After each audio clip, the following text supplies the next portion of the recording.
자, 이번 영상은요, 그 상업용 부동산 과연 지금 사야 될 것인가? 이거에 관련돼서 좀 영상을 좀 준비했고요. 지금 저에게도 문의가 굉장히 많이 들어오고, 실제적으로 많은 컨설팅에 대한 부분도 너무 많이 문의가 많이 들어와요. 그러면 제가 왜 이 영상을 준비했냐면, 그 문의가 많다라는 거는 그만큼 관심이 많다라는 거거든요. 근데 이게 관련이 관심이 많고 아주 좋은 부동산이고 투자하시기에 좋으니까 뭐, 그냥 투자하세요라고 제가 말씀드리면 깔끔하게 이 영상을 준비할 필요는 없을 것 같아요. 근데 제가 이 영상을 왜 준비했냐면 아주 중요한 사실들이 좀 있어요. 그래서 제가 이 영상을 보신 분들, 내가 만약에 상업용 부동산, 크게 뭐가 있죠? 상가가 있고 건물이 있잖아요. 상가와 건물에 대한 투자에 대한 부분들을 과연 지금 해야 될까? 그리고 과연 어떤 부분을 주의해야 될 것인가에 대한 부분들을 영상을 준비했으니까 이 영상을 좀 끝까지 봐주시고, 내가 만약에 정말 투자자라면 제가 말하는 대로 이 부분은 꼭 따져보시고 매수하길 바란다는 걸로 제가 좀 초점을 맞춰놨으니까 영상 좀 끝까지 봐주기 바랍니다. 현재 시장 자체가 작년까지만 해도 지금 상업용 부동산에 대한 거래가 굉장히 많았어요, 실제적으로. 왜냐면 이게 왜 어떻게 여러분 보셔야 되는 거냐면 대부분 사람들이 뭐 아파트 투자, 우리나라 사람들이 저희가 강의를 나가더라도 대부분 사람들은 어떤 부동산에 관심이 많냐고 물어보면 90%가 이상가 아파트예요, 아파트. 왜냐면 아파트를 먼저 사고 나서 상업용 부동산을 넘어오는 분들이 많거든요. 왜냐면 내 집 장만부터 하지 않고서 상업용 부동산을 하는 분들은 아주 극소수예요, 극소수.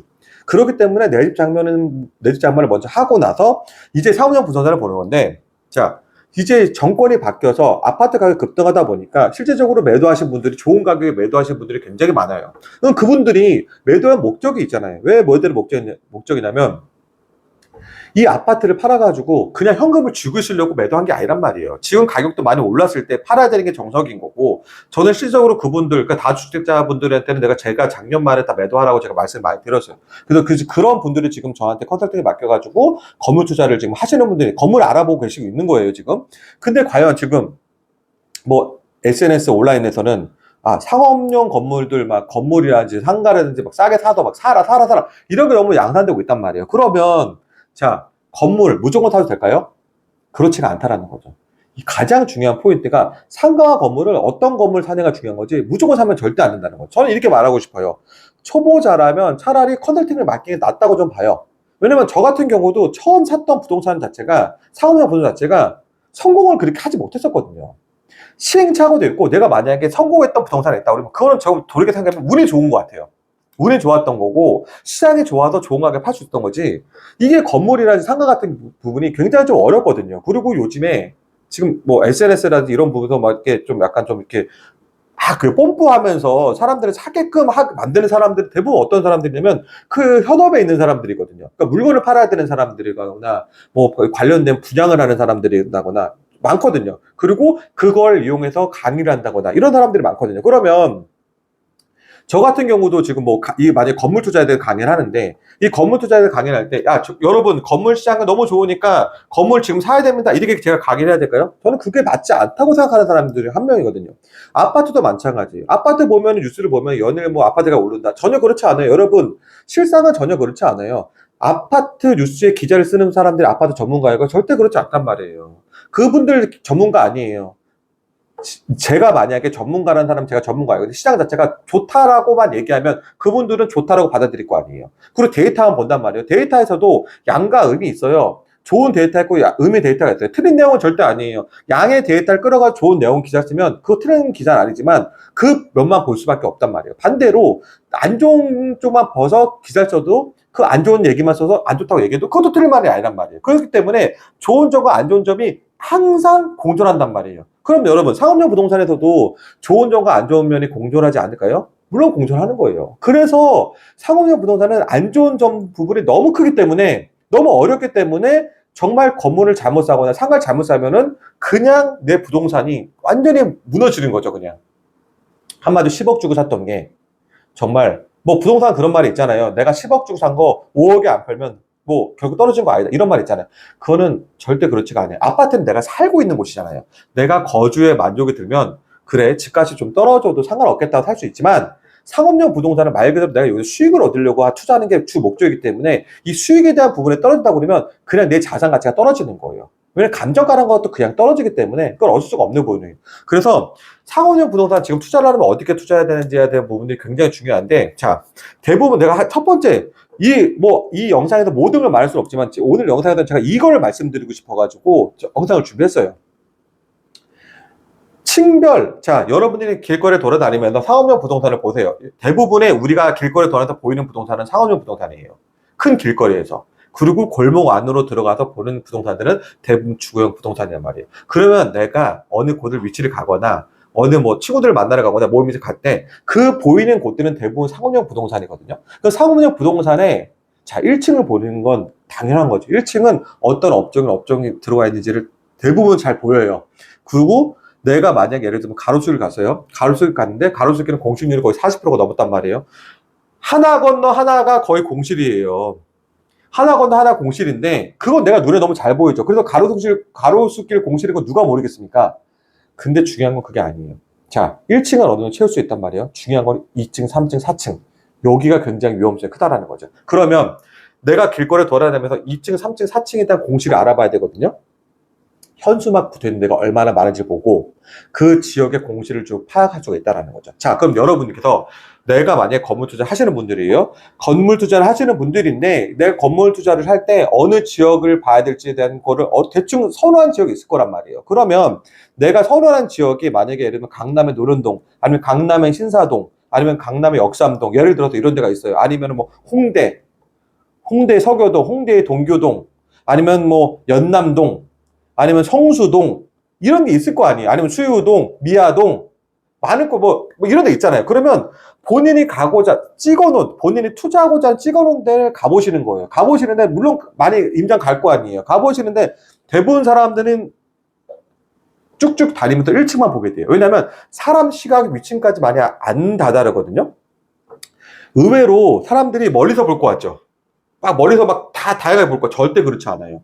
임장을 가는 것 자체도 내가 목적을 갖고 가는 사람들 자체도 자, 위에를 못 보게 돼요. 근데 상업용 부동산, 지금 시점에서는 고층들이 굉장히 중요해요. 고층들이. 왜냐면 고층들이 임대를 맞추기가 너무 어려운 거예요. 상권이 좋은 상권이 좋은 곳들도 지금 현재 시장에서는 2층, 3층에다 2층 이상을 너무 맞추기가 너무 어려워요. 왜냐면 지금 공실률이 너무 많아지다 보니까 고층에 있던 업종들이 미치고 다 내려왔어요. 그러니까 예를 들면 1층은 식당, 2층은 그 맥주집, 뭐 보통 이랬었거든요. 옛날 뭐 패턴은 그랬거든요. 그리고 2층에 들어갈 수 있는 업종들이 뭐 필라테스라든지 미용실 뭐 이런 건데, 그쪽 업종들이 1층도 공실이 많아지다 보니까 밑으로 다 내려왔어요. 1층으로 다 내려왔단 말이에요. 그래서 여러분들 상권을 분석을 할 때 1층에 어떤 업종이 들어오는지도 굉장히 중요해요. 1층에 예를 들면 정말 우리가 예전에 알았던 1층들 있잖아요. 식당이라든지 뭐 이런 것들이 뭐 우리가 봤던 그런 1층으로 있으면 상관이 없는데, 1층에 없어야 될 업종들 있죠. 예전에 없었던 업종들. 예를 들면 뭐 미용실이라든지, 그리고 뭐 아까도 제가 말씀드렸듯이 뭐 필라테스 샵이라든지 이런 게 1층으로 내려온 곳들이 많아요. 학원 같은 것도 1층에 내려온 데도 있고 막. 그런 거라면 거기 상권들은 이제 고층부에 있는 상권들이 이미 비워져서 1층까지 내려왔다고 보시면 되는 거고, 그리고 고층에 대한 부분들이 어떻게 공실이 채워지고 있는지에 대한 부분들 따져보실 필요가 있어요. 자, 상권이 좋은 곳들, 고층이 얼마나 채워져 있는 곳들, 그리고 상권이 없는 곳들은 고층은 당연히 비어 있겠죠. 그래서 요즘 추세가 어떻게 되냐면 고층들을 뭐 주거용으로 바뀌는 거예요. 근데 주거용으로 바꾸게 되면 뭐 내가 집이 한 채 있는 사람들은 주거용 바꿔가지고 내가 건물 투자 더 이상 안 할 분은 상관없단 말이에요. 근데 그런 게 내가 이미 아파트 갖고 있고 내가 상업용 건물을 취득세라든지 양도세 중과가 안 되기 위해 샀는데 이걸 주거로 바꿔버리면 내가 이제 다 주택자가 되는 거잖아요. 그러다 보니까 지금 뭐 고시원으로 바꾼다거나 호스텔을 바꾼다거나 그래도 이게 유행이 된 거거든요, 이게. 물론 그 수요층도 많았죠. 1인 가구, 2인 가구들도 물론 수요층이 많아진 것도 있지만 가장 중요한 시점들은 옛날같이 내 건물주예요. 임대를 주는 사람 입장에서는 고시원 느는 거 안 좋아해요. 호스텔 느는 거 안 좋아해요. 왜 좋아해요? 어떤 사람, 고정적인 사람들이 호스텔 왔다 갔다 거리는 것도 아니고, 그리고 고시원, 삶의 수준이 가장 떨어져 있는 고시원에 사는 사람들을 왜 내 건물에 집어넣겠습니까? 절대 좋지 않아요. 그리고 대출을 받을 때 반공제 때문에 대출도 많이 나오지 않아요. 은행에서 감정가를 매길 때 좋지 않단 말이에요. 근데 왜 굳이 고시원을 넣냐라는 거죠. 근데 지금 시장은 어때요? 고시원에 대한 부분들이 막 권리금까지 주고받으면서 막 지금 막 이게 막 성행이 되잖아요, 지금. 근데 이걸 약간 비정상적인 거란 말이에요. 건물 임대인 입장에서는 선호하는 임차업자가 아니란 말이에요, 이게. 그래서 내가 건물 투자, 나는 임대인인 거잖아, 임대인. 내가 거기서 고시를 할 거 아니잖아요. 내 임대인이란 말이에요. 내가 임대인이라면 고층이 어떤, 1층은 웬만큼 상권이 뭐 괜찮으면 다 채워줄 수 있어요. 하지만 2층, 3층에 어떤 업종으로 채워진지를 보는 게 굉장히 중요해요. 특히 내가 대로변 건물을 보고 상권이 조금 유동인구 많은 그 라인을 보는데 2층, 3층에 대한 부분들이 어떤 업종이 들어가 있는지를 따져보는 게 엄청 중요하다란 말이죠. 그리고 예전에 봤던 그 통건물, 통사옥으로 지어진 곳들 있잖아요. 그런 곳들이 많은 곳은 무조건 피하셔야 됩니다. 그런 곳들은 앞으로 상권 형성이 안 된단 말이에요. 자, 상권 형성이란 뭐냐면 A라는 곳이 상점에 하나 들어오고 이 상점 때문에 사람 들어오면 B라는 곳이 생기고 상점 또 들어와서 상권이 생기고 C가 들어오고 D가 오고 이게 돼야 되는데 자, 회사라는 곳은 특정인들이 찾아가는 거지 사람들이 일부러 찾아가고 막 이렇게 막 유동인구가 뭐 사는 그 상권이 생기는 게 아니잖아요. 그게. 그러다 보니까 상권 자체가 생기지가 않아요. 그리고 앞으로 미래도 회복되기 힘들다는 거죠. 그러니까 그런 곳은 좀 피해야 되는 게 맞다라는 거죠. 그래서 제가 오늘은 딱 두 가지 고층부가 어떤 임차 업종에 들어가는지를 보라는 거죠. 그리고 두 번째, 첫 번째 이거고, 두 번째는, 자, 통사옥. 회사의 중소형 사옥들만 있는 그런 상권이 된 데 있죠. 그런 것도 지금 좀 피해야 될 곳 중 한 군데라는 거죠. 그래서 올해도 2026년에도 상업용 부동산에 대한 관심이 높아질 거예요. 근데 중요한 건 제가 초기도 말씀드렸지만 어떤 건물을 사냐가 중요하다는 거죠. 어떤 건물 사는 게. 무조건 사는 게 중요한 게 아니라는 거예요. 그래서 오늘 영상을 보신 분들은 너무 조급해하지 마세요. 그리고 중요한 건 뭐냐면 싼 건물들은 절대 좋지가 않아요. 좋은 건물 사는 게 더 좋아요. 그러니까 이 건물을 싸게 샀네? 그래도 가장 좀 경계해야 될 게 그래도 경매거든요. 경매는 기본적으로 상업용 건물에서 경매에 나오는 경우는 루트가 많지만 기본적으로 좋은 건물들이 경매에 나오는 경우가 거의 없어요. 그러면 그 감정가라는 것 자체는 감정평가사가 매는 감정가인데 그 감정가라는 거는 시장이 안 좋거나 물건이 안 좋아지면 내년에 감정가도 떨어질 수 있거든요. 그러면 지금 현 시점에서 사는 감정가가 의미가 없어요. 그 감정가 10억에서 내가 7억이나 샀고 6억에 샀어요. 근데 내년에 후년에 그 감정가가 주변 상황이 안 좋은 지역이라 가지고 6억, 7억이 떨어지면 내가 그 정 가지고 산 거예요. 하다못해 좋은 지역을 산 것도 아니라는 거죠. 이런 걸 경계하시라는 거죠. 그래서 좋은 지역을 사시고 그리고 고층부까지 안정적인 임차업주가 없던 건지 꼭 보시고 그 중소형 오피스 위주로 된 거는 상권이 없으니까 이런 것들은 피해라. 요 부분을 제가 좀 알려드리기 위해서 영상을 준비했으니까 꼭 참고하셔서 건물 투자를 하시기 바랍니다.